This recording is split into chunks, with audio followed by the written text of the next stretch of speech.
America fly. You don't have to travel to the Caribbean to get a taste of Jamaica. You can find it right here in Indianapolis.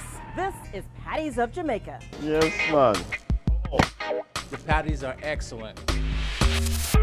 Alrighty. Jamaican patties. It's like meat in a patty. Handmade. This is the dough for the patties. It's ground beef and spices. About how many of these do you think you make a day? Probably around 500 or so. Stephen Seong I was born in Jamaica. I am Chinese, you know, that's my ethnicity. has been making patties since he was a kid. But my dad was much faster at it than I am. Right beside his father, Henry Seong. Maybe back then I was thinking, boy, I have to work so hard in here, you know, but now I think I realize it's worth it. In 1981, the family opened Patties of Jamaica along 52nd and Allisonville Road. Stephen's parents had passed away, his father just last year. Stephen and his wife, Yerusha, are now growing the Patties legacy.